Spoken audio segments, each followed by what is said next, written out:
ಆಕಾಶವಾಣಿ ಭದ್ರಾವತಿ. ಸ್ವಚ್ಛತೆಯೆಡೆಗೆ ನಮ್ಮ ನಡೆ, ಸ್ವಚ್ಛ ಭಾರತ ಮಿಷನ್ ಕುರಿತ ವಿಶೇಷ ಕಾರ್ಯಕ್ರಮ ಸರಣಿ. ಈ ಕಾರ್ಯಕ್ರಮದ ಪ್ರಾಯೋಜಕರು ಜಿಲ್ಲಾ ಪಂಚಾಯತ್ ಶಿವಮೊಗ್ಗ. ಇಂದಿನ ಕಾರ್ಯಕ್ರಮದಲ್ಲಿ ಶಿವಮೊಗ್ಗ ಜಿಲ್ಲೆ ತೀರ್ಥಹಳ್ಳಿ ತಾಲೂಕಿನ ಕೋಣಂದೂರು ಗ್ರಾಮ ಪಂಚಾಯಿತಿ ವ್ಯಾಪ್ತಿಯಲ್ಲಿ ಸ್ವಚ್ಛ ಭಾರತ ಆಂದೋಲನ ಹೇಗೆ ಅನುಷ್ಠಾನವಾಗಿದೆ ಎಂಬುದನ್ನು ತಿಳಿದುಕೊಳ್ಳೋಣ. ಕೇಳುಗರೆ, ಶಿವಮೊಗ್ಗ ಜಿಲ್ಲೆಯ ಜಿಲ್ಲಾ ಪಂಚಾಯತ್ ಅಡಿಯಲ್ಲಿ ಸ್ವಚ್ಛ ಭಾರತ್ ಮಿಷನ್ ವಿಶೇಷ ಆಂದೋಲನ ನಡೀತಾನೆ ಇದೆ.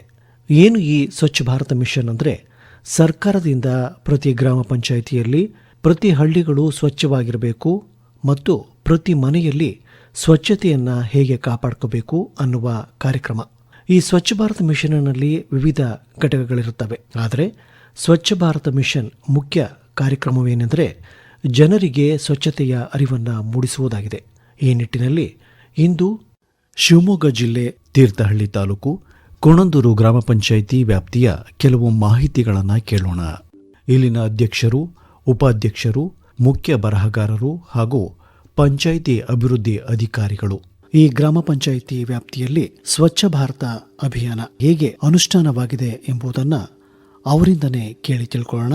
ಆತ್ಮೀಯ ಕೇಳುಗರೆ, ಕೇಂದ್ರ ಸರ್ಕಾರದ ಮಹತ್ವಾಕಾಂಕ್ಷಿ ಯೋಜನೆಗಳಲ್ಲಿ ಪ್ರಮುಖವಾದಂಥ ಯೋಜನೆ ಅಂತಂದರೆ ಈ ಸ್ವಚ್ಛ ಭಾರತ ಅಭಿಯಾನ ಯೋಜನೆ. ಈ ಅಭಿಯಾನ ಯೋಜನೆ ಕುರಿತು ನಾವು ತೀರ್ಥಹಳ್ಳಿ ತಾಲೂಕು ಕೋಣಂದೂರು ಗ್ರಾಮ ಪಂಚಾಯಿತಿ ಇಲ್ಲಿದ್ದೀವಿ. ಇಲ್ಲಿ ಅಧ್ಯಕ್ಷರಾದಂತಹ ಸತೀಶ್ ಎಂ.ಆರ್. ಅವರು ನಮ್ಮ ಜೊತೆಗಿದ್ದಾರೆ. ಅವರು ಈ ಒಂದು ಗ್ರಾಮ ಪಂಚಾಯಿತಿ ವ್ಯಾಪ್ತಿಯಲ್ಲಿ ಅವರು ಅಧ್ಯಕ್ಷರಾದ ನಂತರವಾಗಿ, ಅದಕ್ಕಿಂತ ಮುಂಚಿತವಾಗಿ ಈ ಗ್ರಾಮ ಪಂಚಾಯಿತಿಯಲ್ಲಿ ಯಾವ ರೀತಿಯಾದ ಬದಲಾವಣೆಗಳಾಯಿತು, ಈ ಸ್ವಚ್ಛ ಭಾರತ ಅಭಿಯಾನ ಯೋಜನೆಯಲ್ಲಿ ಅವರ ಒಂದು ಪಾತ್ರ ಏನಿದೆ ಅನ್ನೋದ್ರ ಬಗ್ಗೆ ಅವರಿಂದನೇ ಕೇಳ್ಕೊಳ್ಳೋಣ. ಸರ್, ನಮಸ್ಕಾರ.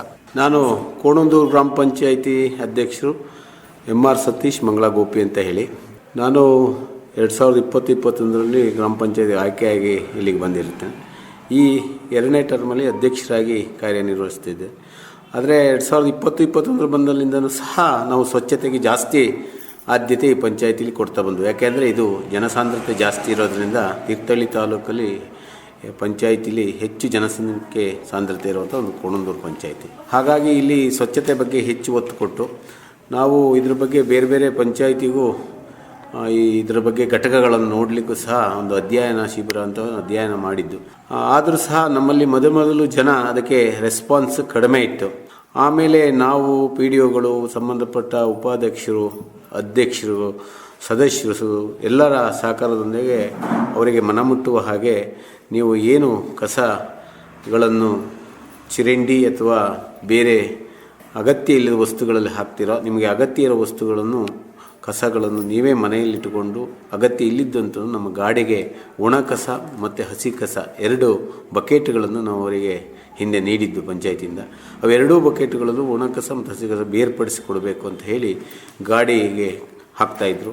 ನಾವು ನಮ್ಮ ಘಟಕಕ್ಕೆ ತಗೊಂಡೋಗಿ ಅಲ್ಲಿ ಅದನ್ನು ಮತ್ತೆ ವಿಂಗಡಣೆ ಮಾಡಿ ಅದರಲ್ಲಿ ಬೆಲೆ ಬಾಳುವಂಥ ವಸ್ತುಗಳನ್ನು ಬೇರೆ ಬೇರೆ ಕಡೆಯಾಗಿ ಇಟ್ಟು ತಿಂಗಳಿಗೆ ಒಂದು ಸಲ ಅದನ್ನು ಹರಾಜು ರೂಪದಲ್ಲಿ ಹರಾಜು ಮಾಡಿ, ಆ ಹಣ ಬಂದಂಥ ಹಣವನ್ನು ನಾವು ಏನು ಆ ಗಾಡಿ ಡೀಸೆಲ್ ಇರ್ಬೋದು, ರಿಪೇರಿ ಇರ್ಬೋದು, 3 ಜನ ಅದರಲ್ಲಿ ಒಂದು ಡ್ರೈವರು ಮತ್ತು 3 ಜನ ಸಿಬ್ಬಂದಿಗಳಿರ್ತಾರೆ. ಅವರಿಗೆ ಸುಮಾರು ತಿಂಗಳಿಗೆ ಒಂದು 40,000-45,000 ರೂಪಾಯಿ ಖರ್ಚು ಬರುತ್ತೆ. ಹೆಚ್ಚು ಕಡಿಮೆ ಅದರಲ್ಲೇ ಎಲ್ಲ ನಿರ್ವಹಣೆ. ಇತ್ತೀಚಿನ ಮುಂಚೆ ದಿನಗಳಲ್ಲಿ ಗ್ರಾಮ ಪಂಚಾಯಿತಿ ವರ್ಗಾವಣೆ ದುಡ್ಡನ್ನು ಖರ್ಚು ಮಾಡ್ತಾಯಿದ್ದು. ಈಗ ನಾನು ಅಧ್ಯಕ್ಷರಾದ ನಂತರ ಇದನ್ನು ಹೆಚ್ಚು ಒಂದು ಸ್ವಲ್ಪ ಒಂದು ಕೆಲಸದವರು ಹೆಚ್ಚಿಗೆ ಇದ್ದರು, ಅವ್ರನ್ನೂ ಈಗ 2 ಜನ ಪ್ಲಸ್ ಒಂದು ಡ್ರೈವರ್ ಮಾಡಿ ಅವ್ರ ಕೈಲೇ ಕೆಲಸವನ್ನು ಸ್ವಲ್ಪ ಜಾಸ್ತಿ ತಗೊಂಡು ಸ್ವಲ್ಪ ಹಣವನ್ನು ಉಳಿಸಿ ಈಗ ವರ್ಗ 1ರಲ್ಲಿ ಹೆಚ್ಚಿಗೆ ಹಣ ನಾವು ಖರ್ಚು ಹಾಕ್ತಾಯಿಲ್ಲ. ಹಾಗಾಗಿ ಅದೇ ಹಣದಲ್ಲಿ ನಾವು ಅವರಿಗೆ ಸಂಬಳ ಮತ್ತು ಗಾಡಿ ಡೀಸೆಲ್ಲು ಮತ್ತು ಗಾಡಿ ರಿಪೇರಿಗಳನ್ನು ಮಾಡ್ತಾಯಿದ್ವಿ. ಮುಂದಿನ ದಿನಗಳಲ್ಲಿ ನಮಗೆ ಏನು ಸರ್ಕಾರ ಸ್ವಚ್ಛತೆಗಾಗಿ ಒಂದು ಗಾಡಿ ಕೊಟ್ಟಿತ್ತು, ಆ ಗಾಡಿನೂ ಸಾಕಾಗ್ತಾ ಇಲ್ಲ. ಮುಂದೆ ಒಂದು ಟ್ರ್ಯಾಕ್ಟರನ್ನು ಖರೀದಿ ಮಾಡಿ ಇನ್ನೂ ಒಂದಿಷ್ಟು ಘಟಕನೂ ಡೆವಲಪ್ಮೆಂಟ್ ಮಾಡಿ ಎರೆಹುಳುವಿನ ಗೊಬ್ಬರಗಳನ್ನು ಮಾಡಬೇಕು ಅಂತ. ಈಗ ಎರೆಹುಳುವಿನ ಗೊಬ್ಬರ ಮಾಡ್ತಾಯಿಲ್ಲ. ಎರೆಹುಳುವಿನ ಗೊಬ್ಬರವನ್ನು ಮಾಡಿ ಆ ಗೊಬ್ಬರವನ್ನು ರೈತರಿಗೆ ಕೊಡುವ ಮುಖೇನ ಇನ್ನೊಂದಿಷ್ಟು ಡೆವಲಪ್ ಮಾಡಿ ಈ ಯೋಜನೆಯನ್ನು ಇನ್ನಷ್ಟು ಹೆಚ್ಚೆಚ್ಚು ಮಾಡಿ ಇವತ್ತು ಜನ ಎಲ್ಲರೂ ಸಹ ಬೆಳಿಗ್ಗೆ ನಮ್ಮ ಗಾಡಿ ಹೋಗುವ ಟೈಮಿಗೆ ಎಲ್ಲರೂ ಒಣ ಕಸವನ್ನು ಹಸಿ ಕಸವನ್ನು ತಂದು ಕೊಡ್ತಾ ಇದ್ದಾರೆ. ಹಿಂದೆ ಅದನ್ನು ಅಲ್ಲೇ ಗಿರಂಡಿಗೆ ಹಾಕಿ ವ್ಯವಸ್ಥೆಗಳನ್ನು ಹಾಳು ಮಾಡ್ತಾಯಿದ್ರು. ಇವತ್ತು ಸ್ವಚ್ಛತೆಗೆ ಹೆಚ್ಚು ಗಮನ ಕೊಡ್ತಾ ಇದ್ದಾರೆ. ಜನನೂ ಈಗ ಎಚ್ಚರ ಆಗಿದ್ದಾರೆ. ನಾವು ಸ್ವಚ್ಛತೆ ಇದ್ದರೆ ಮುಂದಿನ ದಿನಗಳಲ್ಲಿ ಒಳ್ಳೆಯದು ಅಂತ ಹೇಳಿ, ಹಾಗಾಗಿ ನಮ್ಮ ಗ್ರಾಮ ಪಂಚಾಯತಿ ಸ್ವಚ್ಛತೆಗೆ ಮತ್ತು ನೀರಿಗೆ ಹೆಚ್ಚಿನ ಆದ್ಯತೆಯನ್ನು ಕೊಟ್ಟು ನಮ್ಮ PDO ಹಾಗೂ ಉಪಾಧ್ಯಕ್ಷರು, ಸದಸ್ಯರು ಮತ್ತು ನಮ್ಮ ಸಂಘ ಏನು MBK ಇದೆಯೋ ಆ ಸಂಘನೂ ಸಹ ಅದಕ್ಕೆ ಹೆಚ್ಚು ಒತ್ತು ಕೊಡ್ತಾ ಇದ್ದಾರೆ. ಹಾಗಾಗಿ ಅಲ್ಲೂ ಸಹ ಆ್ಯಕ್ಟಿವ್ ಮೆಂಬರ್ಸ್ ಇರೋದರಿಂದ ಪಂಚಾಯಿತಿ ಮತ್ತು ಆ ಸಂಘ ಸೇರಿ ನಾವು ಇದನ್ನು ಒಳ್ಳೆಯ ರೀತಿಯಲ್ಲಿ ಮಾಡ್ಕೊಂಡು ಬರ್ತಾಯಿದ್ದೀವಿ. ನಮಗೆ ಇನ್ನೂ ಹೆಚ್ಚಿನ ಏನಾರೇ ಸರ್ಕಾರದಿಂದ ಆ ಘಟಕಕ್ಕೆ ಅನುದಾನ ಬಂದರೆ ಬೇರೆ ಬೇರೆ ಥರ ಇವತ್ತಿನ ಇದಕ್ಕೆ ಸರಿಯಾಗಿ ಗೊಬ್ಬರ ಮಾಡೋದಿರ್ಬೋದು ಅಥವಾ ಪ್ಲಾಸ್ಟಿಕ್ ವಿಂಗಡಣೆ ಮಾಡುವ ಮಿಷನ್ಗಳಿರ್ಬೋದು, ಇಂಥವನ್ನೆಲ್ಲ ಹಾಕಿ ಆ ಘಟಕ ಅಭಿವೃದ್ಧಿ ಮಾಡಬೇಕು ಅನ್ನೋ ಒಂದು ಕಲ್ಪನೆ ನಮ್ಮಲ್ಲಿದೆ. ಹಾಗಾಗಿ ಮುಂದಿನ ದಿನಗಳಲ್ಲಿ ನೋಡಬೇಕಾಗತ್ತೆ. ಇವತ್ತು ನಮ್ಮ ತಾಲೂಕಲ್ಲಿ ನಮಗನ್ಸುತ್ತೆ ನಮ್ಮ ಪಂಚಾಯಿತಿಲಿ ಅದಕ್ಕೆ ಒತ್ತು ಕೊಟ್ಟಷ್ಟು ಯಾವ ಪಂಚಾಯಿತಿಲಿ ಅಷ್ಟು ಒತ್ತು ಕೊಡ್ತಾ ಇಲ್ಲ ಅನಿಸುತ್ತೆ. ಯಾಕೆ ಅಂದರೆ ನಮ್ಮ ಪಂಚಾಯಿತಿಲಿ ದಿನನಿತ್ಯ ಕಸ ಆ ಘಟಕಕ್ಕೆ ಹೋಗುತ್ತೆ, ಘಟಕದಲ್ಲೇ ಬೇರ್ಪಡಿಸ್ತೀವಿ, ಮತ್ತು ಅದರಲ್ಲಿ ಬಂದಂಥ ಎಲ್ಲ ವಸ್ತುಗಳನ್ನು ರಾ ಮೆಟೀರಿಯಲನ್ನು ಏನೇನು ಅವರವರಿಗೆ ಅನುಕೂಲ ಆಗುತ್ತೋ ಅದರ ಟೆಂಡರ್ ಮೂಲಕ ಹಾಕಿ ಆ ಹಣವನ್ನು ಉಪಯೋಗಿಸ್ಕೊಂಡು ಅದೇ ಹಣದಲ್ಲಿ ಅದನ್ನು ಮೇಂಟೈನ್ ಮಾಡ್ತಾ ಇದ್ದೀವಿ. ಮುಂದಿನ ದಿನಗಳಲ್ಲಿ ಅದೇ ಇದರಲ್ಲಿ ದುಡ್ಡು ಇನ್ನೂ ಅವ್ರಿಗೆ ಕೊಟ್ಟಿದ್ದಲ್ಲದೆ ಉಳಿಸ್ಬೇಕು, ಪಂಚಾಯಿತಿಗೆ ಅಥವಾ ಸಂಘ ಸಂಸ್ಥೆಗಳಲ್ಲಿ ಉಳಿಸಿ ಅದನ್ನು ಬೇರೆ ಅಭಿವೃದ್ಧಿ ಕಡೆಗೆ ಅದನ್ನು ಹಾಕಬೇಕು ಅನ್ನೋದು ನಮ್ಮ ಆಲೋಚನೆ ಆಗಿದೆ. ಸರ್, ಈ ಒಂದು ಘಟಕ ಅಂತ ಹೇಳಿದರೆ ಎಲ್ಲಿದೆ ನಿಮ್ಮ ಈ ಘಟಕ ಅಂತ? ಈ ಘಟಕ ಸುಮಾರು ಒಂದು 3-4 ಕಿಲೋಮೀಟ್ರ್ ದೂರದಲ್ಲಿ ಗ್ರಾಮ ಪಂಚಾಯತ್ ಜಾಗನೇ ಅದು. ಹಲನಹಳ್ಳಿ ಗ್ರಾಮದಲ್ಲಿ ಇದೆ. ಒಂದು 3-4 ಕಿಲೋಮೀಟ್ರ್ ಆಗುತ್ತೆ. ಅಲ್ಲಿ ಸ್ವಲ್ಪ ಮನೆಗಳೆಲ್ಲ ಕಡಿಮೆ ಇರೋದ್ರಿಂದ ಹಿಂದೆ ಆ ಘಟಕನ ಅಲ್ಲೇ ಆಯ್ಕೆ ಮಾಡಿದ್ದೀವಿ. ಹಾಗಾಗಿ ಅಲ್ಲೂ ಸಹ ಅಂತ ತೊಂದರೆ ಇಲ್ಲ. 1-2 ಎಕರೆ ಜಾಗ ಇದೆ. ಅಲ್ಲಿ ಆವಾಗಿನ ಹಂತದಲ್ಲಿ ಒಂದು ಬೋರ್ವೆಲ್ಲು, ಶೆಡ್ಡು, ಶೌಚಾಲಯ, ಅಲ್ಲಿ ಕೆಲಸ ಮಾಡೋವಂಥವ್ರಿಗೆ ಎಲ್ಲ ವ್ಯವಸ್ಥೆಗಳಿದೆ. ಆದರೆ ಮುಂದಿನ ದಿನಗಳಲ್ಲಿ ಎರೆಹುಳು ಘಟಕಗಳು ಅಂಥವನ್ನೇನಾರು ಮಾಡಿದಾಗ ನಮಗೆ ಆ ಗೊಬ್ಬರ ಮಾಡಲಿಕ್ಕೆ ಕೆಲವು ವೇಸ್ಟ್ಗಳನ್ನು ತಗೋಗಲ್ಲ. ಕೆಲವೊಂದುಗಳು ಏನಿರುತ್ತೆ ಆ ಫುಡ್ಡು ಇಂಥವೆಲ್ಲ ಬರುತ್ತೆ ಮನೆಯಲ್ಲಿ ಕಸ, ಬೇಡದಿದ್ದ ಅನ್ನಗಳು, ಸಾರು, ಫುಡ್ಡು ಅಂಥವನ್ನೆಲ್ಲ ವೇಸ್ಟ್ ಮಾಡೋಕ್ಕಿಂತ ಒಂದು ಎರೆಹುಳಿನ ಘಟಕ ಮಾಡಿದ್ರೆ ಎರೆಹುಳಿನ ಗೊಬ್ಬರವನ್ನು ಮಾಡಿ ನಾವು ಅದನ್ನು ರೈತರಿಗೆ ಕೊಡಲಿಕ್ಕೆ ಅನುಕೂಲ ಆಗುತ್ತೆ ಅನ್ನೋ ಒಂದು ದೃಷ್ಟಿಯಿಂದ ಸರ್ಕಾರ ಇನ್ನೊಂದಿಷ್ಟು ಹೆಚ್ಚು ಅನುದಾನ ಅದಕ್ಕೇನಾದ್ರೆ ಅದಕ್ಕೆ ಹಾಗೆ ಬಿಡುಗಡೆ ಮಾಡಿದಾಗ ಇನ್ನೂ ನಾವು ಮಾಡ್ಬೋದು. ಮತ್ತು ಆ ಘಟಕದಲ್ಲಿರುವಂಥ ಎಲ್ಲ ನಮ್ಮ ಕಸ ವಿಲೇವಾರಿ ಮಾಡೋ ಘಟಕದ ಡ್ರೈವರ್ ಇರ್ಬೋದು, ನಮಗೆ ಅದರಲ್ಲಿರುವಂಥ 2-3 ಜನ ಲೇಬರ್ಸ್ ಏನಿದ್ದಾರೋ ಅವರು ಸಹ ಮನೆ ಮನೆಗೆ ಅವರಿಗೆ ಹೋಗಿ ಕಸ ಕೊಡದಿದ್ರೂ ಸಹ ಗಾಡಿ ನಿಲ್ಲಿಸಿ ಹಾರ್ನ್ ಮಾಡಿ ಅವ್ರನ್ನ ವಿಶ್ವಾಸಕ್ಕೆ ತಗೊಂಡು ತರುವಂಥ ಕೆಲಸ ಅವರಿಂದನೂ ಆಗುತ್ತೆ, ನಮ್ಮಿಂದನೂ ಆಗುತ್ತೆ. ಜನನೂ ಕೋಆಪ್ರೇಟ್ ಮಾಡ್ತಾ ಇದ್ದಾರೆ. ಈಗ ಸರ್, ಜನ ಈಗ ಕೋಆಪ್ರೇಟ್ ಮಾಡ್ತಾ ಇದ್ದಾರೆ ಅಂತ ಹೇಳಿದ್ರೆ ಆರಂಭದ ದಿನದಲ್ಲಿ ಜನರ ಒಂದು ಮನಸ್ಥಿತಿ ಯಾವ ರೀತಿ ಇತ್ತು, ಅದನ್ನು ನೀವು ಯಾವ ರೀತಿ ಚೇಂಜ್ ಮಾಡಿ ಅಂತ? ಆರಂಭದಲ್ಲಿ ಏನಿತ್ತು ಅಂದರೆ ಎಲ್ಲೋ ಒಂದು ಕಡೆ ಗೊತ್ತಲ್ಲ ನಿಮಗೆ, ಸ್ಟಾರ್ಟಿಂಗಲ್ಲಿ ಎಲ್ಲದಕ್ಕೂ ಅಡಚಣೆಗಳಾಗತ್ತೆ. ಜನರ ಮನಸ್ಸಲ್ಲಿ ಏನಿದೆ ಅಂದರೆ ಎಲ್ಲೋ ಒಂದು ಕಡೆ ನಮ್ಮನೆ ಕಸನ ಹಿಂದ್ಗಡೆನೇ ಹಾಕ್ಬಿಡೋಣ, ಬೆಲಿಸೆ ಹಿಂದೆ ಹಾಕೋಣ, ಚರಂಡಿ ಹಾಕೋಣ, ಇದಕ್ಕೆ ನಾವು ತಿಂಗಳ ಮತ್ತು ಬೇರೆ ನಾವು ಶುಲ್ಕವನ್ನು ವಿಧಿಸ್ತೀವಿ. ಒಂದು 40 ರೂಪಾಯಿ ಶುಲ್ಕವನ್ನು ತಿಂಗಳ ಕೊಡಬೇಕು ಅಂತ ವಿಧಿಸ್ತೀವಿ. ಈ ಶುಲ್ಕ ಯಾಕೆ ಕೊಡಬೇಕು, ಇಲ್ಲೇ ಹಾಕಿಬಿಟ್ರೆ ಆಗತ್ತೆ ಅನ್ನೋ ಒಂದು ಮನೋಭಾವನೆ ಇತ್ತು. ಆದರೆ ಅದನ್ನೆಲ್ಲದನ್ನೂ ಸಹ ನಾವು ಗ್ರಾಮ ಸಭೆ ಮತ್ತು ಮನೆ ಮನೆಗೆ ಹೋಗಿ ಅವರಿಗೆ ಈ ಥರ ಆದರೆ ಈ ಥರ ಆಗುತ್ತೆ, ನಿಮ್ಮ ಚರಂಡಿ ಕಟ್ಕೊಂಡ್ರೆ ಈ ಥರ ಆಗುತ್ತೆ, ಅನಾರೋಗ್ಯಕ್ಕೆ ನೀವು ಕಾರಣ ಆಗ್ತೀರಿ, ಗಾಳಿ ಬೆಳಕು ಸ್ವಚ್ಛತೆ ಇವು 3 ಸಹ ನಮ್ಮ ಮತ್ತು ನಿಮಗೆ ಜೀವನಕ್ಕೆ ಭಾರಿ ಮುಖ್ಯವಾದದ್ದು. ಇವು 3 ಇಟ್ಟಾಗ ಮಾತ್ರ ಈ ಊರಿನ ಪ್ರಶಾಂತತೆ ಮತ್ತು ಆರೋಗ್ಯ ಇವೆಲ್ಲದೂ ಸಹ ಸರಿ ಇರೋದ್ರಿಂದ ನೀವು ಇದನ್ನು ಕೊಡಲೇಬೇಕಾಗತ್ತೆ. ಕೊಡಲಿಲ್ಲ ಅಂದಾಗ ನಾವು ಬೇರೆ ಥರ ನಿಮಗೆ ಕುಡಿಯೋ ನೀರು ಅಥವಾ ಇನ್ಯಾವುದೇ ಸವಲತ್ತುಗಳನ್ನು ಕೊಡಲಿಲ್ಲ ನಾವು ಸಹ ನಿಧಾನರಾಗ್ತೀವಿ. ಇವೆಲ್ಲದೂ ನೀವು ಕೊಟ್ಟಾಗ, ಶುಲ್ಕವನ್ನು ಕೊಟ್ಟಾಗ ನಾವು ಸಹ ಪಂಚಾಯಿತಿಲಿ ನಿಮಗೆ ಪೂರಕವಾಗಿರ್ತೀವಿ ಅಂದಾಗ ಜನರ ಮನಸ್ಸನ್ನು ಹಾಗೆ ನಾವು ಮತ್ತು ಆ ಸಂಘದವರು ಎಲ್ಲರೂ ಸಹ ಒಪ್ಪಿಸಿ ಈಗ ಅಂಥ ಸಮಸ್ಯೆ ಇಲ್ಲ. ಈಗ ಇನ್ನೂ ಒಂದು 2-3 ಸಣ್ಣ ಹಳ್ಳಿಗಳಿದ್ದಾವೆ, ಅವರು ಸಹ ನಮಗೆ ಗಾಡಿ ಕಳಿಸಿ ಅಂತಾರೆ.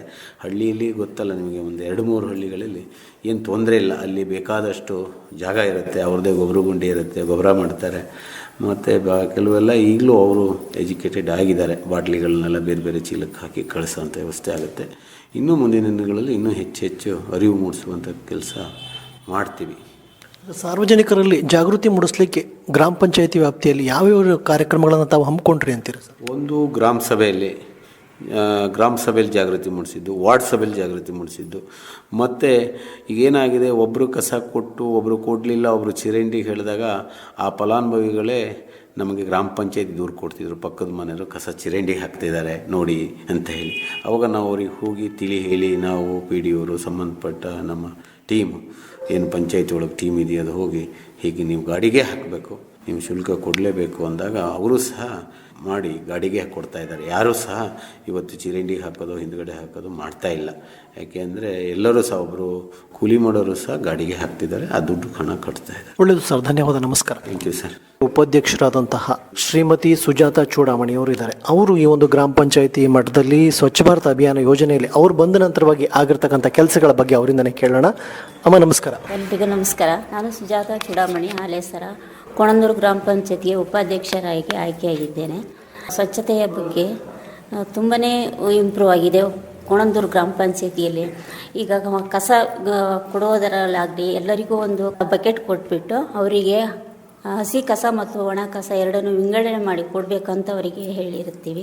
ಅವರೆಲ್ಲರೂ ಸಹ ಅದೇ ರೀತಿಯೇ ನಡ್ಕೊತಿದ್ದಾರೆ. ಅಂಗಡಿ ಮುಂದೆ ಚರಂಡಿ ಮುಂದೆ ಕಸ ಹಾಕೋದಾಗಲಿ ಅಥವಾ ಮನೆ ಮುಂದೆ ಹಾಕ್ಕೊಳ್ಳೋದಾಗಲಿ ಅದೆಲ್ಲ ಅಂಥ ಒಂದು ತೊಂದರೆ ಏನಿಲ್ಲ. ಇವಾಗ ಎಲ್ಲರೂ ತುಂಬಾ ಚೆನ್ನಾಗಿ ನಿಭಾಯಿಸ್ತಿದ್ದಾರೆ.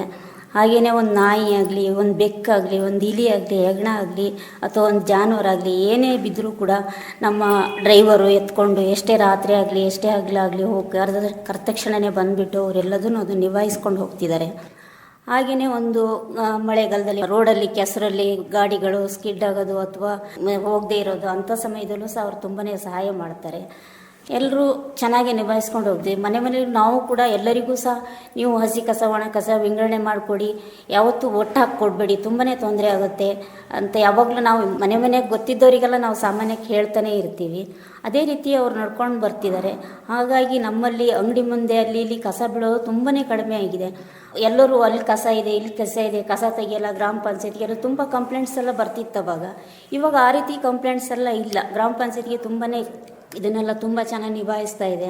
ಈ ಸ್ವಚ್ಛತಾ ಕಾರ್ಯಕ್ರಮ ಬಂದ ಮೇಲೆ ಎಲ್ಲರೂ ಸಹ ತುಂಬಾ ಚೆನ್ನಾಗಿ ನಾವು ಕಸನೆಲ್ಲ ಕೊಡೋದಾಗಲಿ ಯಾವುದೇ ರೀತಿ ತೊಂದರೆ ಕೊಡದೈತಿ, ಯಾವುದೇ ರೀತಿ ಕೆಲವು ಟೈಮು ಗಲಾಟೆ ಮಾಡ್ತಿದ್ರು, ಅಲ್ಲಿ ಕಸ ಬಿದ್ದಿದೆ ಇಲ್ಲಿ ಕಸ ಬಿದ್ದಿದೆ ನೀವು ಕ್ಲೀನ್ ಮಾಡಿ, ಮತ್ತು ಇದು ನಮ್ಮ ಅಂಗಡಿ ಮುಂದೆ ಕಸ ಇದೆ ಚರಂಡಿ ಕಟ್ಕೊಂಡಿದೆ ತುಂಬಾ ಒದ್ದಾಟ ಮಾಡ್ತಿದ್ರು. ಇವಾಗ ಆ ರೀತಿ ಯಾವುದೇ ತೊಂದರೆ ಇಲ್ಲ. ಅವ್ರ ಅಂಗಡಿಲಿ ಆಗಲಿ ಅವರು ಹೋಟೆಲಲ್ಲಾಗಲಿ ಎಲ್ಲೆಲ್ಲಿ ಆಗಿದ್ರು ಅಷ್ಟೇ ಹಸಿ ಕಸ ಒಣ ಕಸ ವಿಂಗಡಣೆ ಮಾಡಿಬಿಟ್ಟು ಗಾಡಿಯಲ್ಲಿ ಕೊಟ್ಟು ಅವ್ರು ತೊಗೊಂಡು ಹೋಗ್ತಿದ್ದಾರೆ. ಜೊತೆಗೆ ಈ ಒಂದು ಘನತ್ಯಾಜ್ಯ ನಿರ್ವಹಣೆ ಅಂದರೆ ಬಹಳ ಮುಖ್ಯವಾಗುತ್ತೆ ಗ್ರಾಮ ಪಂಚಾಯತಿ ಮಟ್ಟದಲ್ಲಿ.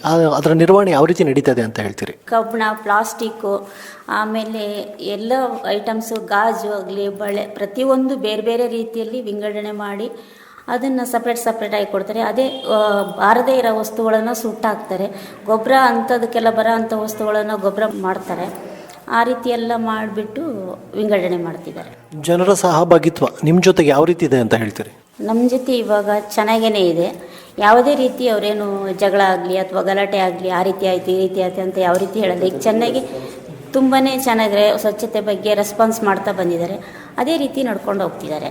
ಈ ಒಂದು ಹಣಕಾಸಿನ ನಿರ್ವಹಣೆ ಬಹಳ ಮುಖ್ಯವಾಗುತ್ತೆ. ನೀವು ಡ್ರೈವರ್ ಆಗಿರ್ಬೋದು, ಸ್ವಚ್ಛತೆಗಾರರಾಗಿರ್ಬೋದು, ಅವ್ರನ್ನೆಲ್ಲ ತಗೊಂಡಾಗ ಅವರಿಗೆ ಹಣಕಾಸು ಕೊಡಬೇಕಾಗುತ್ತೆ. ಅದರ ನಿರ್ವಹಣೆ ಯಾವ ರೀತಿ ಮಾಡ್ತಾ ಇದ್ದೀರಾ ತಾವು ಉಪಾಧ್ಯಕ್ಷರಾಗಿ? ಕಸ ವಿಲೇವಾರಿ ಘಟಕದ ಹಣದಿಂದ ಅದನ್ನು ತಿಂಗಳ ಅದನ್ನು ಸೇಲ್ ಮಾಡಿಬಿಟ್ಟು ಹಾಗೆಯೇ ಮನೆಗೆ 40 ರೂಪಾಯಿ ಅಂತೆ ತಿಂಗಳ ತೊಗೊಂಡುಬಿಟ್ಟು ಅದನ್ನೆಲ್ಲ ಒಟ್ಟುಗೂಡಿಸಿ ಎಲ್ಲರಿಗೂ ವಿಲೇವಾರಿ ಮಾಡ್ತೀವಿ.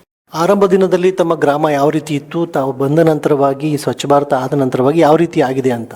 ನಂಗೆ ಅನಿಸುತ್ತೆ ಈಗ ತುಂಬಾ ಸುಧಾರಿಸಿದೆ. ಮೊದಲೇ ಆ ರೀತಿ ಇತ್ತು ಅಂದರೆ ಕಸ ಅಲ್ಲಿದೆ ಇಲ್ಲಿದೆ ಚರಂಡಿ ತುಂಬಿಕೊಂಡಿದೆ, ಹಂಗೆ ಅಂಗಡಿ ಮುಂದೆ ಕಸ ಹೊಡೆಯಲ್ಲ, ಕಸ ಗುಡಿಸಲ್ಲ ಅಂತ ಕಂಪ್ಲೇಂಟ್ಸ್ ಎಲ್ಲ ಬರ್ತಿತ್ತು. ನಾವು ತುಂಬಾ ಅಂಗಡಿ ಮುಂದೆಲ್ಲ ನಿಂತು ನಾವು ಸುಧಾರಿಸ್ತೀವಿ, ಅದು ಮಾಡ್ತೀವಿ, ಅಲ್ಲಿ ಚರಂಡಿ ಕ್ಲೀನ್ ಮಾಡ್ತೀವಿ, ಇಲ್ಲಿ ಚರಂಡಿ ಕ್ಲೀನ್ ಮಾಡ್ತೀವಿ, ಕಸ ಗುಡಿಸ್ತೀವಿ, ಕಸ ತೆಗಿತೀವಿ ಅಂತ ಹೇಳ್ತೀವಿ.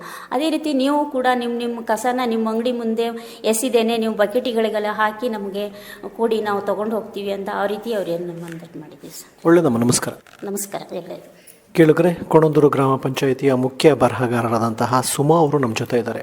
ಅವರು ಈ ಸ್ವಚ್ಛ ಭಾರತ ಅಭಿಯಾನ ಯೋಜನೆಯಲ್ಲಿ ಅವರ ಒಂದು ಕಾರ್ಯಗಳೇನು, ಗ್ರಾಮ ಪಂಚಾಯಿತಿ ಮಟ್ಟದಲ್ಲಿ ಯಾವ ರೀತಿಯಾಗಿ ನಡೀತಾ ಇದೆ ಈ ಸ್ವಚ್ಛ ಭಾರತ ಅನ್ನೋದ್ರ ಬಗ್ಗೆ ಅವರಿಂದನೇ ಕೇಳಿ ತಿಳ್ಕೊಳ್ಳೋಣ. ನಮಸ್ಕಾರ.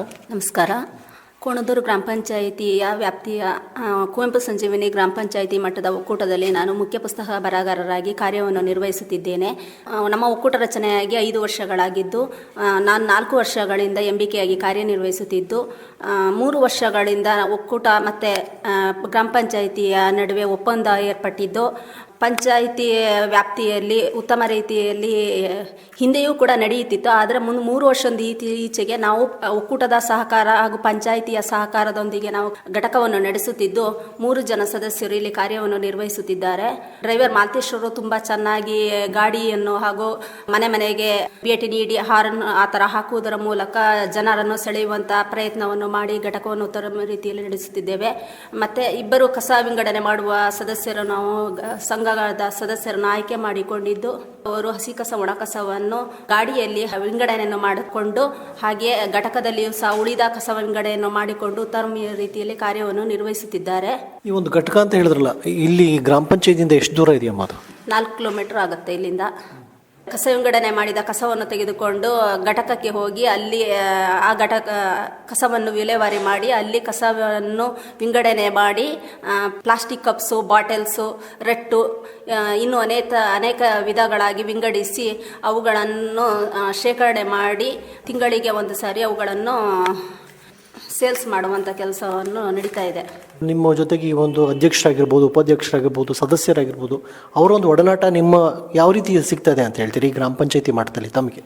ಒಕ್ಕೂಟದಲ್ಲಿಯೂ ಕೂಡ ಉತ್ತಮ ಸಹಕಾರ ಸಿಗುತ್ತಿದ್ದು, ಅಧ್ಯಕ್ಷರು, ಕಾರ್ಯದರ್ಶಿ ಮತ್ತು ಉಳಿದ ಸದಸ್ಯರುಗಳು ಸಹ ಇದರಲ್ಲಿ ಭಾಗಿಯಾಗಿದ್ದು, ಅವರು ಸಂಘಗಳಲ್ಲಿ ಹಾಗೂ ಒಕ್ಕೂಟಗಳಲ್ಲಿ ನಾವು ಅವೇರ್ನೆಸ್ಸನ್ನು ಮೂಡಿಸುತ್ತಿದ್ದು, ಗ್ರಾಮ ಪಂಚಾಯಿತಿಯಲ್ಲಿ ಉತ್ತಮ ರೀತಿಯಲ್ಲಿ ಪ್ರೋತ್ಸಾಹವನ್ನು ನೀಡುತ್ತಿದ್ದು, ನಮಗೆ ಈಗ ಕಸ ವಿಂಗಡಣೆ ಮಾಡುವಲ್ಲಿ ಜನರು ಸರಿಯಾಗಿ ಸಹಕರಿಸದೇ ಇದ್ದಾಗ ಪಂಚಾಯಿತಿಯಿಂದ ಕೂಡ ಬಂದು ಅವರ ಮಾಹಿತಿಯನ್ನು ನೀಡಿ ಹಸಿ ಕಸ ಒಣ ಕಸವನ್ನು ವಿಂಗಡಣೆ ಮಾಡಿ ನೀಡಬೇಕು ಎಂದು ನಮಗೆ ಸಲಹೆ ಸೂಚನೆ ಹಾಗೂ ಜನರಿಗೂ ಸಹ ಮಾಹಿತಿಯನ್ನು ನೀಡುತ್ತಿದ್ದು, ಪಂಚಾಯಿತಿಯ ಸಹಕಾರದಿಂದ ಒಕ್ಕೂಟವು ಸದಸ್ಯರ ಸಹಕಾರದಿಂದ ನಾವು ಉತ್ತಮ ರೀತಿಯಲ್ಲಿ ನಡೆಸಿಕೊಂಡು ಹೋಗ್ತಿದ್ದೇವೆ. ಗ್ರಾಮ ಪಂಚಾಯತಿ ಮಟ್ಟದಲ್ಲಿ ಏನೇನು ಕೆಲಸಗಳನ್ನು ತಾವು ಮಾಡ್ತೀರಾ ಅಂತ? ಮುಖ್ಯ ಪುಸ್ತಕ ಬರಹಗಾರರಾಗಿ ನಮ್ಮ ಒಕ್ಕೂಟದಲ್ಲಿ ನಮ್ಮದೇ ಆದ ಎಲ್ಲ ಕಾರ್ಯನಿರ್ವಹಣೆ ಮಾಡುತ್ತಿದ್ದು, ಹಾಗೂ ಪಂಚಾಯಿತಿಯಲ್ಲಿ ಕೆಲಸಗಳನ್ನು ನಮಗೆ ನೀಡುತ್ತಿದ್ದಾರೆ ಹಾಗೂ ಯಾವ ರೀತಿ ಮಾಹಿತಿಗಳನ್ನು ನೀಡುತ್ತಿದ್ದಾರೆ ಅದರ ಪ್ರಕಾರ ನಾವು ಉತ್ತಮ ರೀತಿಯಲ್ಲಿ ಒಕ್ಕೂಟವನ್ನು ನಡೆಸಿಕೊಂಡು ಹಾಗೂ ಪಂಚಾಯಿತಿಯ ಸಹಕಾರವನ್ನು ಪಡೆದುಕೊಂಡು ಕಾರ್ಯವನ್ನು ನಿರ್ವಹಿಸುತ್ತಿದ್ದೇವೆ. ಒಳ್ಳೆಯದಮ್ಮ, ನಮಸ್ಕಾರ. ನಮಸ್ಕಾರ. ಕೇಳಿದ್ರೆ ಪಂಚಾಯಿತಿ ಅಭಿವೃದ್ಧಿ ಅಧಿಕಾರಿಯಾದಂತಹ ನಾಗರಾಜ್ ಅವರು ನಮ್ಮ ಜೊತೆಗಿದ್ದಾರೆ. ಅವರು ಈ ಒಂದು ಗ್ರಾಮ ಪಂಚಾಯಿತಿ ಮಟ್ಟದಲ್ಲಿ ಸ್ವಚ್ಛ ಭಾರತ ಅಭಿಯಾನ ಯೋಜನೆಯಲ್ಲಿ ಯಾವ್ಯಾವ ಕೆಲಸಗಳನ್ನು ಮಾಡಿದ್ರು ಅಂತ ಅವರಿಂದನೇ ಕೇಳಿ ತಿಳ್ಕೊಳ್ಳೋಣ. ಸರ್ ನಮಸ್ಕಾರ. ಸರ್ ನಮಸ್ತೆ, ನನ್ನ ಹೆಸರು ನಾಗರಾಜ್ ಅಂತ. ನಾನು ಕೋಣದೂರು ಗ್ರಾಮ ಪಂಚಾಯತಿಯ PDO ಆಗಿ ಕೆಲಸ ಮಾಡ್ತಾ ಇದ್ದೇನೆ. ಕೋಣದೂರು ಗ್ರಾಮ ಪಂಚಾಯತಿ ಈಗಾಗಲೇ ಅಧ್ಯಕ್ಷರು ಮತ್ತು ಉಪಾಧ್ಯಕ್ಷರು ಹೇಳಿದಂಗೆ ತಾಲೂಕಿನ ಅತಿ ದೊಡ್ಡ ಗ್ರಾಮ ಪಂಚಾಯತಿ. ಇದನ್ನು 5,000ಕ್ಕಿಂತ ಹೆಚ್ಚು ಜನಸಂಖ್ಯೆಯನ್ನು ಹೊಂದಿರತಕ್ಕಂಥ ಒಂದು ಗ್ರಾಮ ಪಂಚಾಯತಿ. ಈ ಒಂದು ಗ್ರಾಮ ಪಂಚಾಯತಿಯಲ್ಲಿ ಒಂದು 500ಕ್ಕಿಂತ ಹೆಚ್ಚು ಅಂಗಡಿ ಮಳಿಗೆಗಳಿದ್ದಾವೆ, ಒಂದು 10 ಹೋಟೆಲ್ಗಳಿದ್ದಾವೆ, 5 ಮಾಲ್ಗಳಿದ್ದಾವೆ ಮತ್ತು 8 ಕುರಿ ಮತ್ತು ಕೋಳಿ ಅಂಗಡಿಗಳ ಮಳಿಗೆಗಳಿದ್ದಾವೆ ಮತ್ತು ಒಂದು ಸಂತೆ ಮೈದಾನ ಇದೆ. ಪ್ರತಿ ಮಂಗಳವಾರವೂ ಕೂಡ ಒಂದು ಸಂತೆಯ ಇದು ವ್ಯಾಪಾರ ನಡೀತದೆ. ಈ ಹಿನ್ನೆಲೆಯಲ್ಲಿ ಇದು ಅತಿ ಹೆಚ್ಚಿನ ಪ್ರಮಾಣದಲ್ಲಿ ಕಸ ಸಂಗ್ರಹಣೆ ಆಗೋದ್ರಿಂದ ಇದು ನಮಗೆ ಬಹಳ ಅಗತ್ಯವಾಗಿತ್ತು. ಇದೊಂದು ನಮಗೆ ಕಸ ವಿಲೇವಾರಿಯ ಒಂದು ವ್ಯವಸ್ಥೆ. 2019ರಲ್ಲಿ ನಾವು SWM ವಾಹನವನ್ನು ನಾವು ಖರೀದಿ ಮಾಡ್ತೀವಿ, ಒಂದು 10 ಲಕ್ಷದ ಖರ್ಚಿದಲ್ಲಿ. ಮತ್ತು ಒಂದು 20 ಲಕ್ಷದ SBM ಅನುದಾನ ಅಡಿಯಲ್ಲಿ SWM ಘಟಕವನ್ನು ಕೂಡ ನಿರ್ಮಾಣ ಮಾಡ್ತೇವೆ. ನಾವು ಇದಕ್ಕಿಂತ ಪೂರ್ವದಲ್ಲಿ ಮಾತಾಡೋದಾದರೆ, ಗ್ರಾಮ ಪಂಚಾಯತಿಯಲ್ಲಿ ನಾವು SWM ಘಟಕ ಅಥವಾ ವಾಹನ ಬರೋದಕ್ಕಿಂತ ಮುಂಚೆ ನಾವು ಸುಮಾರು ನಮ್ಮ ಕೋಣದೂರು ಗ್ರಾಮ ಪಂಚಾಯತಿಲಿ ಒಂದು 45 ಕಸದ ತೊಟ್ಟಿಗಳನ್ನು ಇಡ್ತಿದ್ವಿ. ಆ ತೊಟ್ಟಿಗಳಿಗೆ ಸಾರ್ವಜನಿಕರು ಅದನ್ನು ಕಸಗಳನ್ನು ಹಾಕ್ತಾಯಿದ್ರು. ಅದು ಒಂದು ವೈಜ್ಞಾನಿಕ ರೀತಿಯಲ್ಲಿ ಇಲ್ಲದೇ ಇರೋದ್ರಿಂದ ಹಸಿ ಕಸನೂ ಆ ತೊಟ್ಟಿಗೆ ಹಾಕ್ತಾಯಿದ್ರು, ಒಣ ಕಸನೂ ಆ ತೊಟ್ಟಿಗೆ ಹಾಕೋದ್ರಿಂದ ಅಲ್ಲಿ ಇತರೆ ಪ್ರಾಣಿಗಳು, ಬೀದಿ ನಾಯಿಗಳೆಲ್ಲ ಏನು ಮಾಡ್ತಿದ್ವು ಅಂದರೆ ಕಸಗಳನ್ನೆಲ್ಲ ತೆಗೆದು ಎಲ್ಲೆಂದರಲ್ಲಿ ಚೆಲ್ಲಾಪೆಲ್ಲಿ ಆಗ್ತಿತ್ತು. ನಾವು ಸರಿಯಾದ ರೀತಿಯಲ್ಲಿ ನಿರ್ವಹಣೆ ಮಾಡೋಕ್ಕಾಗದೇ ಇರೋದ್ರಿಂದ ಒಂದು ಅವ್ಯವಸ್ಥೆ ಆಗ್ತಿತ್ತು ನಮ್ಮಲ್ಲಿ, ಮತ್ತು ಸ್ವಚ್ಛತೆ ಅಷ್ಟೊಂದು ನೀಟಾಗಿ ಆಗ್ತಿರಲಿಲ್ಲ. ಯಾವಾಗ ನಾವು 2019 ನಂತರ SWM ವಾಹನವನ್ನು ಖರೀದಿ ಮಾಡಿದ್ವಿ ಮತ್ತು ಘಟಕವನ್ನು ನಿರ್ವಹಣೆ ಮಾಡಿದ್ವಿ, ಆ ಸಂದರ್ಭದಲ್ಲಿ ನಾವು ಪ್ರಾರಂಭಿಕ ಹಂತದಲ್ಲಿ ನಮಗೆ ಇದ್ರ ಬಗ್ಗೆ ಸ್ವಲ್ಪ ಅರಿವು ಕಡಿಮೆ ಇದ್ದರೂ ಕೂಡ ನಂತರ ದಿನಗಳಲ್ಲಿ ಪ್ರಚಾರವನ್ನು ಮಾಡಿದಾಗ ಮನೆಯ ಹಂತದಲ್ಲಿಯೇ ಹಸಿ ಕಸ ಮತ್ತು ಒಣ ಕಸವನ್ನು ವಿಂಗಡಿಸಿ ಕೊಡಲಿಕ್ಕೆ ಶುರು ಮಾಡಿದ್ರು. ನಾವು ಕೂಡ ಅದೇ ರೀತಿ ಸಂಗ್ರಹಿಸಿ ಮತ್ತೆ ಮತ್ತೆ SWM ಘಟಕದಲ್ಲಿ ಹೋಗಿ ನಾವು ಅದನ್ನು ಮತ್ತೆ ಬೈಫರ್ಕೇಷನ್ ಮಾಡ್ತಾ ಬಂದ್ವಿ. ಬೈಫರ್ಕೇಷನ್ ಮಾಡಿ ನಾವು ಅಲ್ಲಿ ಮತ್ತೆ ತಿಂಗಳಿಗೆ ಒಂದು ಬಾರಿ ನಾವು ಅದನ್ನು ಒಣಕಸವನ್ನು ಸೇಲ್ ಮಾಡ್ತಾ ನಾವು ಅದರಿಂದ ಬರ್ತಕ್ಕಂಥ ಆದಾಯದಲ್ಲಿ ನಾವು ಈ ಒಂದು SWM ವಾಹನ ನಿರ್ವಹಣೆ ಮಾಡ್ತಿದ್ವಿ. ಇದು ನಮ್ಮ ಕೋಣಂದೂರು ಗ್ರಾಮ ಪಂಚಾಯತಿ ವ್ಯಾಪ್ತಿಯ ಕೋಣಂದೂರು ಗ್ರಾಮದ ಸರ್ವೆ ನಂಬರ್ 191ರಲ್ಲಿ 4 ಎಕರೆ 30 ಗುಂಟೆ ಗ್ರಾಮ ಪಂಚಾಯತಿಗೆ ಕಾಯ್ದಿರಿಸಿರ್ತಕ್ಕಂಥ ಜಾಗದಲ್ಲಿ ನಾವು SWM ಘಟಕವನ್ನು ನಿರ್ಮಾಣ ಮಾಡಿದ್ವಿ. ಇದಕ್ಕೆ ನಾವು ಪ್ರಾರಂಭದಲ್ಲಿ 4 ಎಕರೆ 31 ಗುಂಟೆಗೂ ಕೂಡ ಗ್ರಾಮ ಪಂಚಾಯತಿಯ ವರ್ಗ 1ರ ಅನುದಾನ ಅಡಿಯಲ್ಲಿ ಫಸ್ಟ್ ಸುತ್ತಲೂ ಕೂಡ ನಾವು ಕಲ್ಲಿನ ಬೇಲಿ ಮಾಡ್ತೀವಿ. ಕಲ್ಲಿನ ಬೇಲಿ ಮಾಡಿ ಆದಮೇಲೆ SWM ಘಟಕವನ್ನು ಮಾಡ್ತೀವಿ. ಒಂದು 20 ಲಕ್ಷದ ಅನುದಾನದಲ್ಲಿ 14ನೇ ಹಣಕಾಸಿನಲ್ಲಿ ಒಂದು 4 ಲಕ್ಷದ ಅನುದಾನದಲ್ಲಿ ಒಂದು ಕಾಂಪೌಂಡ್ ನಿರ್ಮಾಣ ಮಾಡ್ತೀನಿ. ಅಂದರೆ ಸ್ಟಾರ್ಟಿಂಗ್ ಎದುರುಗಡೆ ಇರ್ತಕ್ಕಂಥ ಜಾಗದಲ್ಲಿ. ಆಮೇಲೆ ಒಂದು 14ನೇ ಹಣಕಾಸಿನ ಯೋಜನೆಗಳಲ್ಲಿ 1 ಲಕ್ಷದ ಅನುದಾನದಲ್ಲಿ ಕೊಳವೆ ನಿರ್ಮಾಣ ಮಾಡ್ತೀವಿ. ಒಟ್ಟಾರೆಯಾಗಿ ಅದೊಂದು ಒಳ್ಳೆ ಸುಸಜ್ಜಿತವಾದಂಥ ಬೇರೆ ಯಾರು ಕೂಡ ಅತಿಕ್ರಮ ಮಾಡದೇ ಇರತಕ್ಕಂಥ ಜಾಗದಲ್ಲಿ ನಾವು ಒಂದು ಕಟ್ಟಡ ಮತ್ತು ಒಂದು ಕಾಂಪೌಂಡು ಬೇಲಿಯನ್ನು ನಿರ್ಮಿಸಿ ಇದನ್ನು ಮಾಡ್ತಾಯಿದ್ದೀವಿ. ಬರೀ ನಾವು ಹಸಿ ಕಸ ಒಣ ಕಸವನ್ನು ನಿರ್ವಹಿಸ್ತೇನೆಯ ನಾವು ಏನು ಸತ್ತಿರ್ತಕ್ಕಂಥ ಪ್ರಾಣಿಗಳನ್ನು ವಿಲೇವಾರಿ ಮಾಡ್ತಕ್ಕಂಥ ಕೆಲಸನೂ ಕೂಡ ನಾವು ಮಾಡ್ತಾ ಇದ್ದೇವೆ. ಇದೊಂದು ನಮ್ಮ ಪಂಚಾಯತಿಲಿ ಇಡೀ ತಾಲೂಕಿನ ಪಂಚಾಯತಿಗಳಲ್ಲಿ ಕೋಣಂದೂರು ಪಂಚಾಯತಿನ ಅತಿ ಹೆಚ್ಚು ನಾವು ಇದನ್ನು ಬಳಕೆ ಮಾಡ್ತಕ್ಕಂಥದ್ದು, ಉಪಯೋಗ ಮಾಡ್ಕೊಳ್ತಕ್ಕಂಥದ್ದು. ಹಾಗಾಗಿ ನಮಗೆ ಇದೊಂದು ಸ್ವಚ್ಛತೆ ಹಿತದೃಷ್ಟಿಯಿಂದ ಭಾಳಷ್ಟು ಅನುಕೂಲ ಆಗಿದೆ. ಮುಂದೆಯೂ ಕೂಡ ಜಾಗೃತಿ ಮಾಡ್ತಕ್ಕಂಥದ್ದು, ಸಾರ್ವಜನಿಕವಾಗಿ ಜಾಗೃತಿ ಮಾಡ್ತಕ್ಕಂಥದ್ದು ಇನ್ನೂ ಬಹಳ ಅವಶ್ಯಕತೆ ಇದೆ. ನಾವು ಪ್ರತಿನಿತ್ಯವೂ ಕೂಡ ನಮ್ಮ ವಾಹನದಲ್ಲಿ ನಾವು ಪ್ರಚಾರವನ್ನು ಮಾಡ್ತೀವಿ. ನಿಮ್ಮ ಮನೆಯ ಹಂತದಲ್ಲಿ ಹಸಿ ಕಸ ಮತ್ತು ಒಣ ಕಸನ ವಿಂಗಡಿಸಿ ಕೊಡಿ. ಯಾರೂ ಕೂಡ ಹಾಗೇ ಚರಂಡಿಗೆ ಹಾಕೋದಾಗಿರ್ಬೋದು ಯಾವುದು ಕೂಡ ಮಾಡಬಾರ್ದು ಅಂತ ಹೇಳ್ತೀವಿ. ಮತ್ತು ಪ್ರತಿ ಸರಿಯೂ ನಾವು ಅನೌನ್ಸ್ಮೆಂಟ್ ಮಾಡ್ತೀವಿ. ಮತ್ತು ನಮ್ಮಲ್ಲಿ ಕಂದಾಯ ವಸೂಲಿಗೆ ಅಥವಾ ಬೇರೆ ಯಾವುದೇ ಕೆಲಸಗಳಿಗೆ ಬಂದರೂ ಕೂಡ ಅವರಲ್ಲಿ ನಾವು ಜಾಗೃತಿಯನ್ನು ಮೂಡಿಸ್ತೇವೆ. ನೀವು ಕಸಗಳನ್ನು ಬೇರೆ ಎಲ್ಲಿಯೂ ವಿಲೇವಾರಿ ಮಾಡಬೇಡಿ, ನಮ್ಮ ವಾಹನಕ್ಕೆ ಹಾಕಿ ನೀವು ಸ್ವಚ್ಛತೆಯನ್ನು ಕಾಪಾಡಿ ಅಂತ ಈ ಥರದಲ್ಲಿ ನಾವು ಒಂದು ಕ್ರಮಗಳನ್ನು ಕೈಗೊಳ್ತೀವಿ ಸರ್. ಗ್ರಾಮ ಪಂಚಾಯತಿ ಮಟ್ಟದಲ್ಲಿ ತ್ಯಾಜ್ಯ ನಿರ್ವಹಣೆ ಅನ್ನೋದು ಎಷ್ಟು ಪ್ರಾಮುಖ್ಯತೆ ವಹಿಸುತ್ತೆ ಅಂತ ಹೇಳ್ತೀರಿ ಸರ್? ಖಂಡಿತ ಇದು ಬಹಳ ಪ್ರಾಮುಖ್ಯತೆ ವಹಿಸ್ತದೆ. ಸಾರ್ವಜನಿಕರ ಆರೋಗ್ಯದ ಹಿತದೃಷ್ಟಿಯಿಂದ ತ್ಯಾಜ್ಯ ನಿರ್ವಹಣೆ ತುಂಬ ಮಹತ್ವಪೂರ್ಣದ್ದು. ಒಂದು ಸಾರ್ವಜನಿಕ ಆರೋಗ್ಯದ ಒಂದು ಹಿತದೃಷ್ಟಿ ಆದರೆ ಮತ್ತೊಂದು ಗ್ರಾಮ ಪಂಚಾಯತಿ ಇದು ಮುಂಬರುವ ದಿನಗಳಲ್ಲಿ ಇದೊಂದು ಆದಾಯ ತರ್ತಕ್ಕಂತಹ ಯೋಜನೆಯೂ ಆಗಿರೋದ್ರಿಂದ ಇದು ಬಹಳ ಪ್ರಾಮುಖ್ಯತೆಯನ್ನು ಹೊಂದಿದೆ ಸರ್. ಜೊತೆಗೆ ಈ ಒಂದು ತ್ಯಾಜ್ಯಗಳ ನಿರ್ವಹಣೆಯಲ್ಲಿ ಘನತ್ಯಾಜ್ಯ ಪ್ರಮುಖವಾದ ಒಂದು ಅಂಶವನ್ನು ವಹಿಸುತ್ತೆ. ಆ ಒಂದು ಘನತ್ಯಾಜ್ಯನ ನಿರ್ವಹಣೆ ಅಂತಂದರೆ ಒಂದು ಘಟಕಕ್ಕೆ ಹೋಗಿ ಹಾಕ್ತೀನಿ ಅಂತ ಹೇಳ್ತೀರಾ, ಆ ಘಟಕದಲ್ಲಿ ಆಗ್ತಕ್ಕಂಥ ಬದಲಾವಣೆಗಳು ಅಂತಂದರೆ ಯಾವ ರೀತಿ ವಿಂಗಡಣೆ ಮಾಡ್ತೀರಾ, ಅದರಿಂದ ಬರ್ತಕ್ಕಂಥ ಆದಾಯದ್ರ ಬಗ್ಗೆ ಯಾವ ಥರ ಅಂತ ಹೇಳಿ ಸರ್? ನಾವು ಒಣಕಸವನ್ನು ಸಂಗ್ರಹಿಸಿದ ಮೇಲೆ ಮತ್ತೆ ಪುನಃ ಅಲ್ಲಿ ನಾವು ಬೈಫರ್ಕೇಷನ್ ಮಾಡ್ತೀವಿ. ಪ್ಲಾಸ್ಟಿಕ್ಗಳನ್ನು, ಬಾಟಲ್ಗಳನ್ನು ಮತ್ತು ಇತರೆ ವಸ್ತುಗಳನ್ನು ಒಂದೊಂದಾಗಿ ಅದನ್ನು ವಿಂಗಡಿಸಿ ಅದನ್ನು ನಾವು ತಿಂಗಳಿಗೆ ಒಂದು ಸರಿ ಅದನ್ನು ನಾವು ಟೆಂಡರ್ ಮುಖಾಂತರ ಅದನ್ನು ಸೇಲ್ ಮಾಡ್ತೀವಿ. ಈಗ ಪ್ರಾರಂಭದ ಹಂತದಲ್ಲಿ ನಮಗೆ ಅದರಿಂದ ಬರ್ತಕ್ಕಂಥ ಆದಾಯ ಕಡಿಮೆ ಆಗಿದ್ದರೂ ಕೂಡ ಮುಂದಿನ ದಿನಗಳಲ್ಲಿ ಅದು ಇನ್ನೂ ಹೆಚ್ಚಿನ ಪ್ರಮಾಣದಲ್ಲಿ ಅದನ್ನು ಆದಾಯ ತರ್ತಕ್ಕಂಥ ಪ್ರಕ್ರಿಯೆಗೆ ನಾವು ತೊಡಗಿಸ್ಕೊಳ್ತೀವಿ ಸರ್. ಅಭಿವೃದ್ಧಿ ಅಧಿಕಾರಿಯಾಗಿ ಈ ಒಂದು ಕಸ ವಿಲೇವಾರಿ ಮಾಡಲಿಕ್ಕೆ ಜನಗಳು ಬೇಕಾಗ್ತಾರೆ ಸರ್. ಈ ಡ್ರೈವರ್ ಆಗಿರ್ಬೋದು, ಅವ್ರನ್ನೆಲ್ಲ ತಾವು ಯಾವ ರೀತಿ ಅಪಾಯಿಂಟ್ ಮಾಡ್ಕೊಂಡ್ರಿ ಅಂತ ಹೇಳ್ತಾರೆ, ಯಾವ ಮಟ್ಟದಲ್ಲಿ, ಯಾವ ಮುಖಾಂತರವಾಗಿ? ಸರ್, ನಾವು ಪ್ರಾರಂಭದ ಹಂತದಲ್ಲಿ ನಾವು 2019ರಲ್ಲಿ ನಾವು ಶುರು ಮಾಡಿದಾಗ ನಾವು ಮಹಿಳಾ ಸ್ವಸಹಾಯ ಸಂಘಕ್ಕೆ ಹಸ್ತಾಂತರ ಮಾಡಿರಲಿಲ್ಲ. ಆ ದಿನಗಳಲ್ಲಿಯೇ ನಾವು ಪಂಚಾಯತಿಯ ಒಂದು ನಿರ್ಣಯದ ಮುಖಾಂತರ ಒಂದು ಪ್ರಕಟಣೆ ಹೊರಡಿಸಿದ್ವಿ. ಆವಾಗ ಡ್ರೈವರ್ ಆಗಿ ನಾವು ಮಾಲ್ತೇಶ್ ಅವರನ್ನು ತಗೊಂಡಿದ್ವಿ. ತದನಂತರ ಈಗ ಯಾವಾಗ ಅದನ್ನು ಮಹಿಳಾ ಸ್ವಸಹಾಯ ಒಕ್ಕೂಟಕ್ಕೆ ಹಸ್ತಾಂತರಿಸಿದ್ವೋ ಆ ಸಂದರ್ಭದಲ್ಲಿ ನಮಗೆ ಸಂಗ್ರಹಿಸ್ತಕ್ಕಂಥ 2 ಮಹಿಳಾ ಸದಸ್ಯರನ್ನು ನಾವು ಆಯ್ಕೆ ಮಾಡ್ಕೊಳ್ಬೇಕಿತ್ತು. ಅದು ಕೂಡ ಪಂಚಾಯತಿ ನಿರ್ಣಯ ಮತ್ತು ಪ್ರಕಟಣೆಯನ್ನು ಹೊರಡಿಸಿದಾಗ ನಮಗೆ 2 ಜನ ಬಂದರು. ಅವರನ್ನು ನಾವು ನೇಮಕ ಮಾಡಿಕೊಂಡು ಅವರಿಂದ ನಾವು ಕೆಲಸ ತಗೊಳ್ತಾ ಇದ್ದೀವಿ ಸರ್. ಜೊತೆಗೆ ಈ ಒಂದು ಕೆಲಸಗಳನ್ನ ತಗೊಂಡ್ರಲ್ಲ, ಅವರಿಗೆ ನೀವು ಪ್ರತಿ ತಿಂಗಳು ಹಣ ಕೊಡಬೇಕಾಗುತ್ತೆ. ಆ ಒಂದು ಹಣದ ನಿರ್ವಹಣೆ ಒಬ್ಬ ಅಭಿವೃದ್ಧಿ ಅಧಿಕಾರಿಯಾಗಿ ಯಾವ ರೀತಿ ಮಾಡ್ತಾ ಇದ್ದೀರಾ ಸರ್? ಮೊದಲನೇದಾಗಿ ನಾವು ನಮ್ಮ ಪ್ರತಿ ಮನೆಗೆ ತೆರಳಿ ತಿಂಗಳಿಗೆ 40 ರೂಪಾಯಿ ಅಂತಲೇ ಇನ್ನೊಂದು ಕಸ ಸಂಗ್ರಹಣಾ ಶುಲ್ಕವನ್ನು ವಸೂಲಾತಿ ಮಾಡಿ ಒಂದು ಹಂತದಲ್ಲಿ ಅದೊಂದು ಆದಾಯದ ಮೂಲ ಆದರೆ, ಇನ್ನೊಂದು ಪಂಚಾಯಿತಿಯ ವರ್ಗ 1ರಲ್ಲೂ ಕೂಡ ಸ್ವಲ್ಪ ಮಟ್ಟಿನ ಖರ್ಚು ವೆಚ್ಚಗಳನ್ನು ಕೂಡ ನಾವು ಭರಿಸಬೇಕಾಗುತ್ತೆ. ನಾವು ತಿಂಗಳಿಗೆ ಒಬ್ಬ ಮಹಿಳಾ ವಿಂಗಡಣೆಗಾರರಿಗೆ 8,000 ಕೊಡ್ತೇವೆ. ಅಲ್ಲಿಗೆ ಮತ್ತೊಬ್ಬರಿಗೂ ಕೂಡ 8,000 ಕೊಡ್ತೇವೆ. ಮತ್ತು ವಾಹನ ಚಾಲಕರಿಗೆ ಒಂದು 9,000 ಕೊಡ್ತೇವೆ. ಹೀಗೆ ನಾವು ಇನ್ನೊಂದು ನಾವು ಒಂದು ಹುದ್ದೆಯನ್ನು ತಗೊಳ್ಬೇಕು ಅಂತಲೇ ಇದ್ದೀವಿ. ಏನಂದರೆ ಪ್ರತಿ ಮನೆಗೆ ತೆರಳಿ ಏನು ಶುಲ್ಕವನ್ನು ಸಂಗ್ರಹಿಸ್ತಕ್ಕಂತಹ ಒಂದು ಹುದ್ದೆಯನ್ನು ನಾವು ತಗೊಳ್ಬೇಕು ಅಂತೀವಿ. ಮುಂದಿನ ದಿನಗಳು ತಗೊಂಡು ಅದನ್ನು ಈಗ ನಾವು ನಮ್ಮ ಹಂತದಲ್ಲಿ ನಮ್ಮ ಸಿಬ್ಬಂದಿಗಳಿಂದಲೇ ನಾವು ವಸೂಲಾತಿ ಮಾಡಿಸಿ ಅದನ್ನು ನಿರ್ವಹಣೆ ಮಾಡ್ತಾ ಇದ್ದೀವಿ. ಮುಂದಿನ ದಿನಗಳು ಅದಕ್ಕಾಗಿ ಪ್ರತ್ಯೇಕವಾದಂಥ ಒಂದು ಹುದ್ದೆಯನ್ನು ನಾವು ನೇಮಕ ಮಾಡಬೇಕು ಅನ್ನೋ ಒಂದು ಆಲೋಚನೆ ಇದೆ ನಮ್ಮಲ್ಲಿ.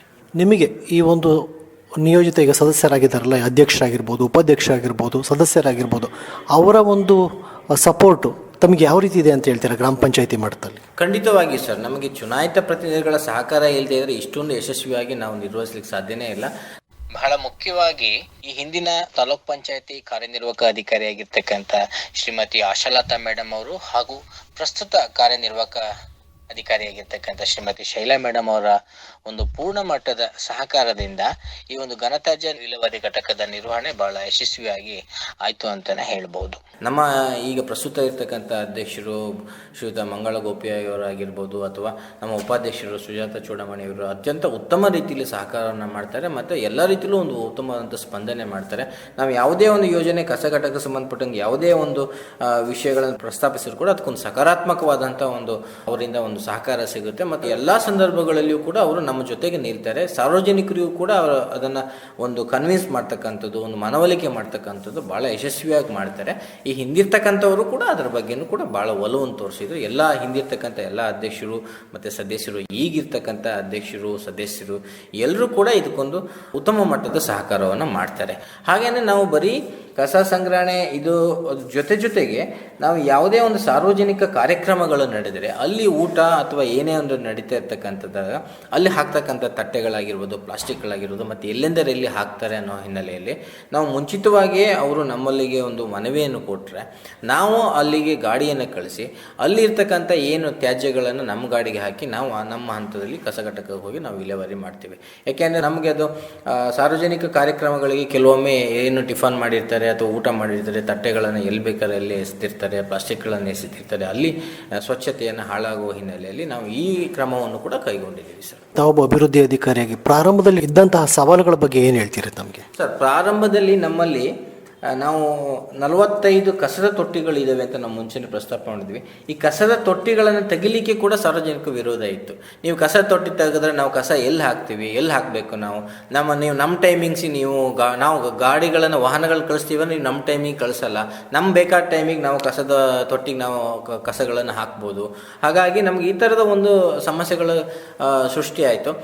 ನಾವು ಹಂತವಾಗಿ ಅವರನ್ನು ಮನವೊಲಿಸಿ, ಇಲ್ಲ ನಿಮ್ಗೆ ನಾವು ಮುಂಚಿತವಾಗಿ ಪ್ರಚಾರ ಮಾಡ್ತೀವಿ, ಇಂಥ ವೇಳೆಯಲ್ಲಿ ನಿಮ್ಮ ಭಾಗಕ್ಕೆ ನಿಮ್ಮ ಏರಿಯಾಕ್ಕೆ ವಾಹನಗಳು ಬರ್ತವೆ, ನೀವು ಕಸಗಳನ್ನು ತೊಟ್ಟಿ ಹಾಕುವ ಬದಲು ನೀವು ವಾಹನಕ್ಕೆ ಪ್ರತಿನಿತ್ಯವೂ ಹಾಕಿದ್ರೆ ಕಸದ ಪ್ರಮಾಣವೂ ಕಡಿಮೆ ಆಗುತ್ತೆ, ಊರು ಸ್ವಚ್ಛತೆ ಆಗುತ್ತೆ, ಆರೋಗ್ಯದ ಹಿತದೃಷ್ಟಿಯಿಂದಲೂ ಕೂಡ ಎಲ್ರಿಗೂ ಅನುಕೂಲ ಆಗುತ್ತೆ ಅನ್ನೋ ಒಂದು ಪ್ರತಿನಿತ್ಯ ಪ್ರಚಾರ ಮತ್ತು ಈ ಒಂದು ಎಲ್ಲ ಗ್ರಾಮ ಸಭೆ ಪ್ರತಿಯೊಂದು ವಿಷಯದಲ್ಲೂ ಇದರ ಬಗ್ಗೆ ತಿಳುವಳಿಕೆಯನ್ನು ನೀಡಿ ಒಂದು ಅರಿವನ್ನು ಮೂಡಿಸಿದ ನಂತರ ಕ್ರಮೇಣ ಸಾರ್ವಜನಿಕರು ಈ ಒಂದು ನಮ್ಮ ವ್ಯವಸ್ಥೆಗೆ ಒಂದು ಹೊಂದಿಕೊಂಡಿದ್ದಾರೆ. ಇನ್ನು ಈಗ ಒಂದು 80% ಹೊಂದ್ಕೊಂಡಿದ್ದಾರೆ ಅಂತ ಹೇಳ್ಬೋದು ಸರ್.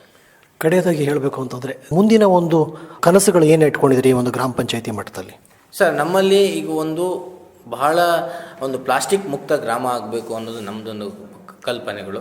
ಆಮೇಲೆ ಪೂರ್ಣ ಪ್ರಮಾಣದಲ್ಲಿ ಈಗಾಗಲೇ ಆಗಿರ್ತಕ್ಕಂಥದ್ದು ನಮ್ಮದು 80% ಮಾತ್ರ ಸಾಧನೆ, ಇನ್ನೂ 20% ಸಾಧನೆಗಳು ನಾವು ಬಾಕಿ ಉಳಿದಿದ್ದೇವೆ. ಪ್ರತಿ ಸಾರ್ವಜನಿಕ ಪ್ರತಿ ಮನೆಗಳಲ್ಲಿಯೂ ಕೂಡ ಇದರ ಒಂದು ಜಾಗೃತಿಯನ್ನು ಮೂಡಿಸಬೇಕು. ಪ್ರತಿಯೊಬ್ಬರೂ ಕೂಡ ಇದು ಕಸವನ್ನು ವಾಹನಕ್ಕೆ ಹಾಕಬೇಕು ಮತ್ತು ಊರನ್ನು ತಮ್ಮ ಮನೆಯ ಸುತ್ತಮುತ್ತಲು ಇರ್ತಕ್ಕಂಥ ಜಾಗವನ್ನು ಸ್ವಚ್ಛತೆಗೊಳಿಸಿ ಇಡೀ ಕೋಣಂದೂರು ಗ್ರಾಮ ಪಂಚಾಯತಿ ಒಂದು ಸ್ವಚ್ಛ ಗ್ರಾಮ ಪಂಚಾಯತಿಯಾಗಿ ಒಂದು ಅತ್ಯಂತ ಆರೋಗ್ಯಕರವಾದಂಥ ಗ್ರಾಮ ಪಂಚಾಯತಿ ಆಗುವುದು ನಮ್ಮ ಅಭಿಲಾಷೆ ಸರ್. ಆ ನಿಟ್ಟಿನಲ್ಲಿ ನಾವು ಎಲ್ಲ ಚುನಾಯಿತ ಪ್ರತಿನಿಧಿಗಳು ಮತ್ತು ಅಧ್ಯಕ್ಷರು ಉಪಾಧ್ಯಕ್ಷರೊಂದಿಗೆ ಮತ್ತು ಮಹಿಳಾ ಸಂಘದೊಂದಿಗೆ ನಾವು ಅದನ್ನು ಯಶಸ್ವಿಯಾಗಿ ಮಾಡಬೇಕು ಅನ್ನೋದು ನಮ್ಮ ಉದ್ದೇಶ ಆಗಿದೆ ಸರ್. ಖಂಡಿತ ಅದನ್ನು ಮಾಡ್ತೀವಿ ಸರ್. ಒಳ್ಳೆಯದು ಸರ್, ಧನ್ಯವಾದ, ನಮಸ್ಕಾರ. Thank you sir. Thank you. ಕೇಳುಗರೆ, ಇದುವರೆಗೆ ಶಿವಮೊಗ್ಗ ಜಿಲ್ಲೆ ತೀರ್ಥಹಳ್ಳಿ ತಾಲೂಕಿನ ಕೋಣಂದೂರು ಗ್ರಾಮ ಪಂಚಾಯತ್ ವ್ಯಾಪ್ತಿಯಲ್ಲಿ ಸ್ವಚ್ಛ ಭಾರತ ಆಂದೋಲನ ಹೇಗೆ ಅನುಷ್ಠಾನವಾಗಿದೆ ಎನ್ನುವ ಮಾಹಿತಿಯನ್ನ ತಿಳ್ಕೊಂಡ್ರಲ್ಲ. ಮುಂದಿನ ವಾರ ಮತ್ತೊಂದು ಗ್ರಾಮ ಪಂಚಾಯಿತಿಯ ಮಾಹಿತಿಯನ್ನ ಕೇಳೋಣ. ಇದುವರೆಗೆ ಸ್ವಚ್ಛತೆಯೆಡೆಗೆ ನಮ್ಮ ನಡೆ, ಸ್ವಚ್ಛ ಭಾರತ ಮಿಷನ್ ಕುರಿತ ವಿಶೇಷ ಕಾರ್ಯಕ್ರಮವನ್ನ ಕೇಳಿದಿರಿ. ಈ ಕಾರ್ಯಕ್ರಮದ ಪ್ರಾಯೋಜಕರು ಜಿಲ್ಲಾ ಪಂಚಾಯತ್ ಶಿವಮೊಗ್ಗ. ಈ ಕಾರ್ಯಕ್ರಮ ಆಕಾಶವಾಣಿ ಭದ್ರಾವತಿ ಕೇಂದ್ರದಿಂದ ಪ್ರಸಾರವಾಯಿತು.